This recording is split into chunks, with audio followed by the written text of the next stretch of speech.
लड़की को turn on कैसे करते हैं, लड़की को अपने बातों में कैसे फंसाते हैं, लड़की को कैसे चढ़ाते हैं, लड़की को फोरप्ले अच्छा कैसे देते हैं। ये जो टॉपिक्स है ना, इनके बारे में कोई बात नहीं करता। तो अगर मैं बात कर रहा हूँ, इन डिटेल्स में बात करने वाला हूँ, बहुत रिस्की है मेरे लिए, तो उसके लिए वीडियो को लाइक तो बनता है। मैं वैसे बोलता नहीं, लेकिन अभी बोल रहा हूँ। सबसे पहले आपको समझना पड़ेगा क्या होता है फोरप्ले, क्या होता है, किस करना क्या होता है, ये क्यों जरूरी है। क्योंकि अगर आपको ये नहीं पता तो आप कभी भी एंजॉय नहीं कर सकते, बिल्कुल नहीं कर सकते। देखो जो है ना, वो नेचर ने हम दो लोगों की नीड को बनाया है, क्योंकि उसको जनरेशन आगे बढ़ानी है। तो जनरेशन आगे बढ़ाने के लिए दो लोगों में अट्रैक्शन होनी चाहिए, क्योंकि जब अट्रैक्शन होगी तभी वो पास आएंगे, तभी वो करेंगे, तभी वो इंसर्शन करेंगे। उससे क्या होगा, स्पर्म रिलीज होगा, अंदर जाएगा, बेबी बनेगा, वो बेबी बड़ा होगा, वो सेक्स करेगा, ऐसे जनरेशन आगे बढ़ती रहेगी। नेचर का बस इतना सा काम है। लेकिन कभी भी सिर्फ से आप मजे नहीं ले सकते।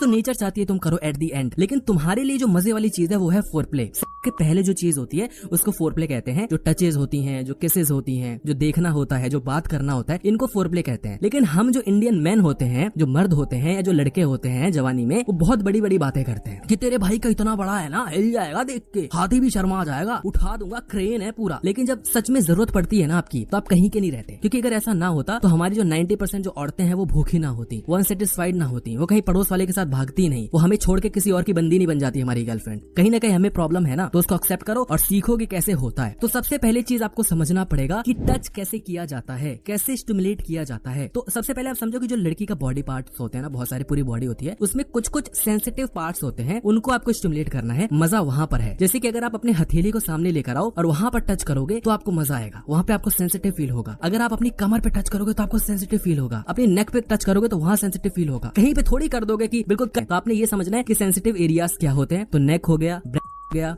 कमर हो गई, थाइज हो गया, एल्बो होती है, उसके आगे वाला जो पार्ट होता है ना, आगे की तरफ होता है, बिल्कुल हल्की सी स्किन पतली सी होती है, वो हो गया। आपके घुटने के पीछे वाला जो एरिया हो गया वो हो गया। और भी बहुत एरियाज होते हैं, वो तुम समझ रहे हो, मैं बताऊंगा नहीं। लेकिन आपको ये समझना है कि इनके साथ खेला कैसे जाता है, इसको टर्न ऑन कैसे किया जाता है। नव एंडिंग्स तो है, लेकिन उसको कैसे स्टिमुलेट किया जाता है। सबसे पहली चीज आपको ध्यान देना है कि आप जितना ज्यादा हल्का टच करोगे, जितना ज्यादा आहिस्ते आहिस्ते टच करोगे, लड़की को उतना ज्यादा मजा आएगा। लेकिन ये चीज हमें पता ही नहीं होती। हमें ये तो पता है कि ये दो गुब्बारे हैं, लेकिन हमें ये नहीं पता कि हमें इस चीज का ख्याल रखना है कि वो फूट ना जाए। क्योंकि हमने देखा वो दो गुब्बारों को उसने पकड़ लिया, जकड़ दिया, रगड़ दिया, फोड़ ही दिया, दूध ही निचोड़ दिया। हम भी यही करते हैं भाई। जो दिखाया जाता है वो 99% झूठ होता है, क्योंकि वो तुम्हारी हवस को बुझाने के लिए होता है, तुम्हें प्यार समझाने के लिए नहीं होता। लेकिन कभी भी तुम हवस दिखाने जाओगे लड़की के सामने तो तुम कभी एंजॉय कर ही नहीं पाओगे। इसलिए जब आप उन ट्विंस पे आते हो, उन दो छोटे छोटे गुद्दों पे आते हो, वहाँ पे आपको स्लो स्लो टच करना है। और इसको कैसे समझो, अपना लेफ्ट वाला पाम जो हथेली है उसको आगे लेके आओ, अपने राइट वाले हैंड के इंडेक्स फिंगर के टिप को स्लो स्लो टच करो। आ रहा है मजा, सेंसेशन फील हो रही है। अब उसी को बिल्कुल रगड़ दो, तेजी से एकदम कर दो। मजा आया? नहीं आया, क्योंकि जितना आहिस्ते आहिस्ते करोगे उतना सेंसिटिव लगेगा। इसलिए आपको समझना है कि जो टच होता है वो जितना आहिस्ते आहिस्ते किया जाता है उतना मजा आता है। लेकिन मैं यहाँ पर एक आपको टॉपिक समझाता हूँ कि हम जो इंडियन मैन होता है ना, उनके पास टाइम नहीं होता। अगर तो शादीशुदा है तो थक हार के अपनी नौकरी धंधे से आया है, उसको ये पता है कि ये बीवी, ये तो मेरी नौकरानी है, इसका काम तो घर पे बस खाना बनाना है, ये तो बस मेरे को देने के लिए आई है,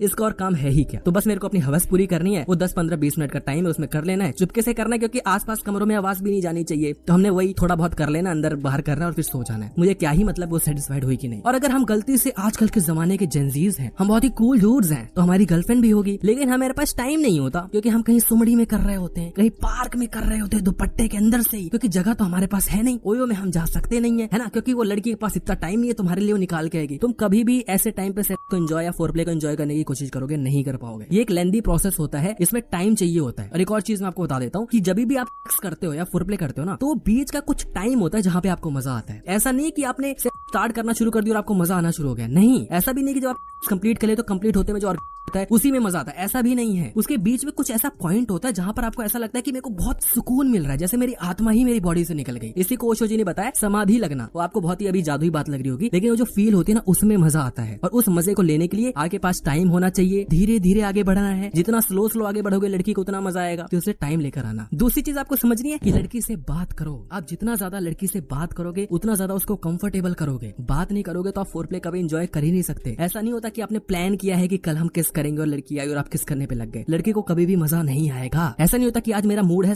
करने का, तो मैं करूंगा लड़की का मूड बना या नहीं बना, लड़की कंफर्टेबल है या नहीं, इससे मुझे घंटा फर्क नहीं पड़ रहा। इससे आप कभी भी लड़की को एंजॉय नहीं करवा सकते। अगर आप इस ख्याल में हो ना कि मेरा काम हो जाएगा, लड़की को कुछ हो ना हो, मेरे को क्या लेना देना, नहीं। अगर लड़की फील नहीं करी तो तुम कभी भी एंजॉय नहीं कर सकते। शायद तुम अपनी हवस तो बुझा लो, लेकिन तुम कभी भी अपने जो प्यार है ना उसको नहीं पा पाओगे, तुम कभी भी सुकून नहीं पा पाओगे। इसलिए लड़की को भी मजे आने चाहिए, और उसमें सबसे इंपॉर्टेंट चीज है बात करना। लड़की का मूड ही अच्छा नहीं हो, किसी से लड़ के आइए तो तुम कर भी कैसे लोगे, मजे आ भी कैसे जाएंगे। वो तुम्हारे साथ कर लेगी क्योंकि लड़कियां ऐसी होती हैं। इसलिए उसको समझो, उसके मन में क्या चल रहा है, उसकी बातें सुनो। जब वो कंफर्टेबल हो जाए तो धीरे धीरे धीरे धीरे टर्न ऑन करो। वो जो प्रोसेस होता है उसी में तो मजा है। दिल्ली से मुंबई जाते हो तो मुंबई पहुंचने में मजा थोड़ी है, लेकिन मजा आता है दिल्ली से मुंबई बीच में जो जर्नी होती है, जो सफर होता है। धीरे धीरे आगे बढ़ते हो, पतली पतली गलियों से निकलते हो, छोटे छोटे गड्ढे आते हैं, कुछ बड़े गड्ढे भी आते हैं। वहां पर आहिस्ते आहिस्ते आप गाड़ी के टायर को निकालते हो। कभी कभी कुछ 2 बड़े बड़े गड्ढे आ जाते हैं तो उनको बहुत ही आपको संभाल के वहां पे चलाना पड़ता है। बीच में कहीं टोल आता है तो रुकना भी पड़ता है। इसमें मजा है, इससे मजे लो। लेकिन तुम तो सीधे गाड़ी भगा देते हो और मुंबई जाके ठोक देते हो। तुम बोलते हो लो मजा आ गया, ऐसे थोड़ी होता है। दूसरी चीज यहाँ पर है कि ट्विंस को कैसे टच किया जाता है। जो ट्विंस होते हैं, आप समझ रहे हो ना, जो छोटे छोटे 2 गुड्डे होते हैं, उनको कैसे टच किया जाता है। हमने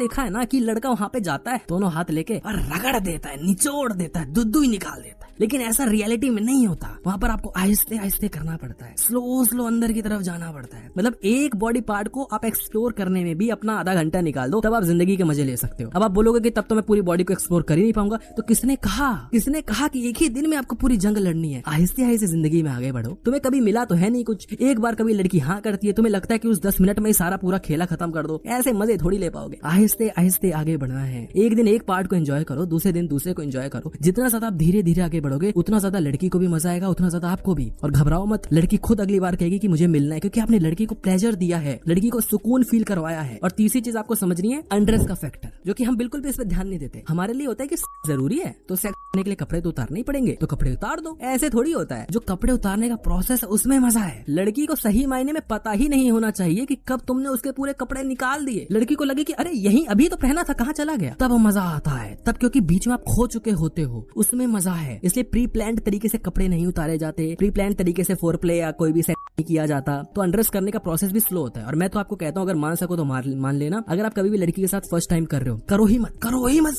बस फोरप्ले ही करके छोड़ दो, करो ही मत। लड़की तड़प जाए, लड़की बोले कि ये क्या हो गया, मतलब ये तो मुझे समझ में नहीं आया। अगली चीज आपको ध्यान देना है, टंग का जो पार्ट है। जब आप किस करने पे जाते हो ना, तो आपको लगता है कि बस ये मेरी टंग है और इसकी सफाई कर देनी है लड़की की। मैं तो डेंटिस्ट हूँ, लड़की के मुंह की सफाई कर दूंगा, बिल्कुल पोछा लगा दूंगा अंदर से। ये क्या कर रहे हो आप? जितना स्लो किस करोगे, जितना ज्यादा फील करोगे, जितना ज्यादा स्लो टच करोगे, आपको उतना ज्यादा मजा आएगा। लेकिन हमने क्योंकि कभी किया नहीं होता, हमने बस देखा होता है, और में सिर्फ आपकी हवस बुझाई जाती है। 99% वो लस्ट पे काम करते हैं। तो जो आप टंग होती है ना, उसको अगर लड़की अच्छा फील नहीं करी तो उसको अंदर ही रखो, ज्यादा उसको बाहर मत निकालो। और अगला पॉइंट है मोर्निंग्स। इसको इतना ज्यादा अंडररेटेड माना गया है कि मैं तुम्हें बता नहीं सकता। आवाज पे कोई ध्यान देता ही नहीं। इसका सबसे बड़ा रीजन जो मैंने बताया कि हम जो घर में जो मर्द होते हैं, जो औरतें होती हैं, उनको ये होता है कि बाहर आवाज ना चली जाए, क्योंकि बच्चा सो रहा होता है दूसरे कमरे में, कई बार बगल में ही बच्चा सो रहा होता है, कोई सासू माँ बगल में सो रही होती है, देवर सो रहा होता है। तो हम आहिस्ता ऐसे चुपके चुपके कर रहे होते हैं, आवाज ना चली जाए। सांस भी मत ले लेना। और अगर सर्दी है और विंटर का टाइम है तो बिल्कुल ही मत कुछ करो, क्योंकि कूलर भी नहीं चल रहा है, पंखा भी नहीं चल रहा है, आप कभी एंजॉय नहीं कर सकते। आवाज का बहुत बड़ा योगदान होता है। आप जब फोर प्ले कर रहे हो उस टाइम पे आपकी सांसें कैसी चल रही हैं, आपकी मॉर्निंग्स कैसी है। मॉर्निंग्स मतलब पता है ना, जो आ की आवाज होती है उसको मॉर्निंग्स करना है। कई लोगों को ये भी नहीं पता होगा, तो उसको कैसे अच्छे से आपको यूज करना है वो पता होना चाहिए। और इसमें कॉन्सेप्ट लगता है fake it till you make it. आपको ऐसा दिखाना है कि आपको मजा आ रहा है इसमें, और अल्टीमेटली आप एक ऐसे पॉइंट पे पहुंच जाओगे जहां पे आपको सच में मजा आना शुरू हो जाता है। हमको ये पता होना चाहिए कि फिंगर टिप्स का कैसे इस्तेमाल करना है। मैं आपको एक चीज बताता हूँ कि आप लड़की को टर्न ऑन कर सकते हो सिर्फ अपने इंडेक्स फिंगर की टिप से। सिर्फ इंडेक्स फिंगर की टिप से लड़की को ना सिर्फ टर्न ऑन कर सकते हो, लड़की को आप और दे सकते हो। Will you believe it? नहीं, तुम्हें लगता है कि बस औजार ही चाहिए, पूरा हाथ ही चाहिए, हाथ ही अंदर डाल दूं, सब कुछ कर ही दूं, बस आज रगड़ दूं, बिल्कुल मट्ठा नहीं मारते वो मार दो तुम। ऐसे नहीं होता। आहिस्ते आहिस्ते, स्लोली स्लोली, धीरे धीरे, हौले हौले, उसमें मजा आता है।